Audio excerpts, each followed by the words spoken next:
ये आपको समझना पड़ेगा। मतलब मैंने एक पूरी की पूरी वीडियो बनाई थी 2020 में, जब एनडीटीवी के अंदर किसी ने इन्वेस्टमेंट किया है, जब स्टार न्यूज को मतलब जो है वो बदल करके एबीपी न्यूज बनाया, तब किसका पैसा लगा है, आज तक के अंदर किस किस कंपनी का पैसा लगा है, यहाँ तक कि अल जजीरा और बीबीसी के अंदर भी बिल गेट्स का पैसा लगा हुआ है।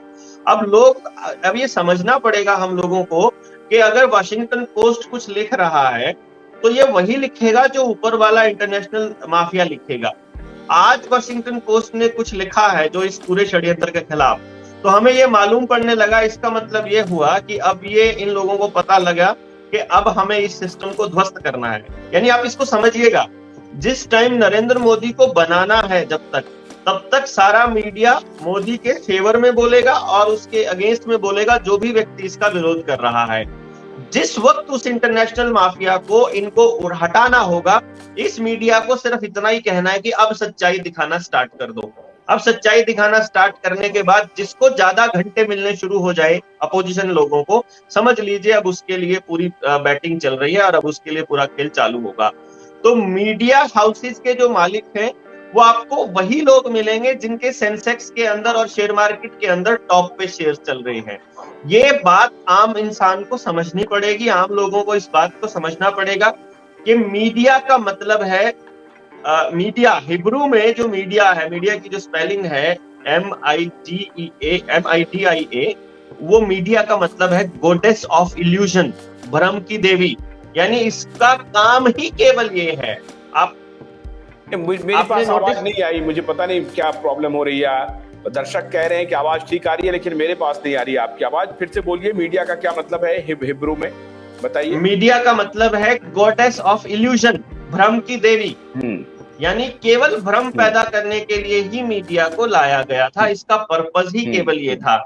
मैं एक आमतौर पर इसके समझाने के लिए समझाता हूं आम लोगों को कि जब भी आर्मी का या किसी भी डिसिप्लिनरी फोर्स का कोई जब मेडिकल होता है तो उस मेडिकल के अंदर एक टेस्ट होता है जिसको हम बोलते हैं कलर ब्लाइंडनेस टेस्ट, जिसमें रंग भेदन चेक किया जाता है कि इस आदमी को रंगों का भेद है या नहीं। तो एक दीवार के ऊपर एक तस्वीर होती है जिसमें डॉट्स लगे होते हैं, उन डॉट्स के अंदर ही हिडन कलर्स होते हैं और उसमें कोई अक्षर या कोई शेप छिपी होती है। उस शेप को बताना होता है कि आपको उन कलर्स के बीच में आप कोई छांट पाते हैं कि नहीं पाते हैं। और इसी तरह से जब आप थोड़ा सा हिप्नोटिज्म की तरफ जाएंगे, वहां पर भी कलर्स के माध्यम से भी हिप्नोटिज्म किया जाता है और आवाजों के माध्यम से भी किया जाता है। तो जो आपकी स्क्रीन है, टेलीविजन जो स्क्रीन है, इसका अगर आप पेटेंट की गहराई में जाएंगे एंड में, तो इसका पेटेंट भी माइंड कंट्रोल सिस्टम के लिए ही हुआ पड़ा है। कि जो ट्यूब थी आपकी, ट्यूब पहले जो टेलीविजन की ट्यूब होती थी पूरी लंबी पीछे चलती थी, और जो आज की जो स्क्रीन है इसका काम क्या है कि आपकी सीधी यहाँ जो आपका पिट्यूटरी ग्लैंड है इसके ऊपर अटैक करके आपके सोचने समझने की क्षमता खत्म कर देती है। और रही सही बात, फिर पूरा लिटरेचर के माध्यम से करा जाता है। आपको ध्यान हो, जब आप छोटे थे, जब हम छोटे थे, तो एक प्रस्ताव आता था टेलीविजन की भूमिका या सिनेमा की भूमिका समाज के अंदर, और उसके अंदर एक पहली लाइन जो हर व्यक्ति अपने प्रस्ताव में लिखता था वो ये था कि सिनेमा समाज का आईना होता है।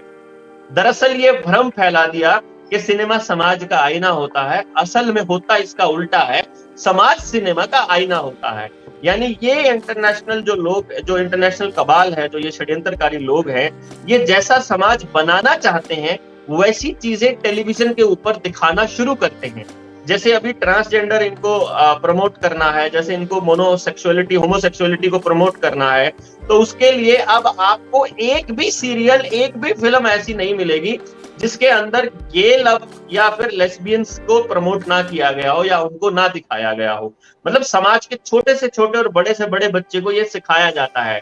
आप ऑनलाइन एजुकेशन के पोर्टल्स की तरफ जाएंगे तो जितने बड़े ऑनलाइन एजुकेशन के पोर्टल्स हैं वो आजकल सिखा रहे हैं छोटे बच्चों को एलियंस के आने की कहानियां, और एक मतलब कहानियां, मतलब उसमें अगर 2+3 भी बता रहे हैं तो 2 एलियन थे, 3 एलियन और आ गए, ऐसी कहानियां बता रहे हैं, ताकि आने वाले वक्त में उस चीज को एक्सेप्ट करने लगे कि जो ये प्रोपेगेंडा रचने वाले हैं उसके लिए।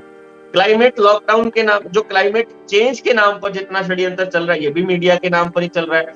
जो पिछले 2.5 साल में चला ये सारा का सारा मीडिया के नाम पर ही चला, और लोगों की सोच को डिफाइन करने का काम मीडिया कैसे करता है चुनाव के दौरान, इसको समझने के लिए आपको कुछ नहीं करना है।